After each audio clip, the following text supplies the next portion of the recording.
For those of you who don't like pumpkin, I apologize. I'm sorry, I'm not sorry, okay? But it is still the season, so today we're making a delicious protein pumpkin crisp that's packed with fiber and made with fairly common ingredients. So let's jump right into it.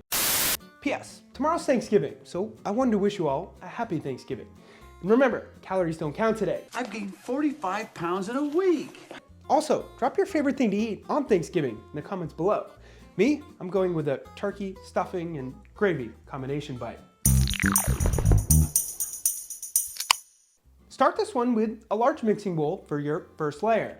Add into it 3 large whole eggs, 1 can of pumpkin, 1 teaspoon of vanilla extract, 1 tablespoon of pumpkin pie spice, 3/4 a teaspoon of ground cinnamon, 4 tablespoons of a syrup or honey. I went with brown rice syrup, but sugar-free or honey work great too. I'll put the nutritional breakdowns with every substitute and their metric conversions on the website, which is always linked up here or below in the description. Continue with 3 scoops of a good tasting protein powder that pairs well with pumpkin. I use vanilla, half a cup of milk or milk substitute, and last, a pinch of salt. Mix those ingredients together until smooth.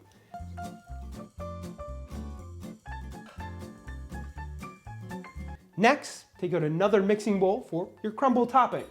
Add into it 1½ cups of rolled oats, 2 tablespoons of a brown sugar alternative, 1/4 a cup of almond flour, 3/4 a teaspoon of ground cinnamon, and 1 cup of unsweetened applesauce. Give those a mix until thoroughly combined. If you want to reduce the carbs in the recipe, you can use 3/4 a cup rolled oats and half a cup of unsweetened applesauce. From here, take out at least a 9-inch cast iron or baking pan and hit it with some cooking spray.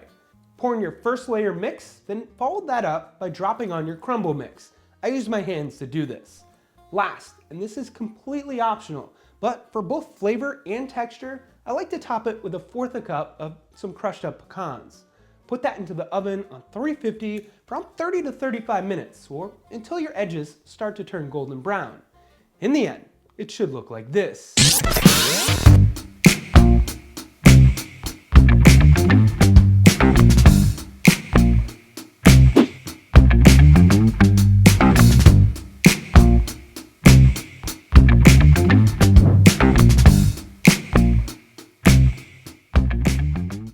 Two quick tips for this one.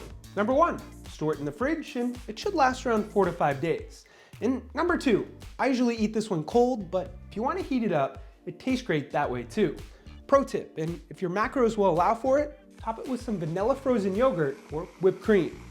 The winner of our last testing or guesstimating for the eggs was bang! Congrats to you.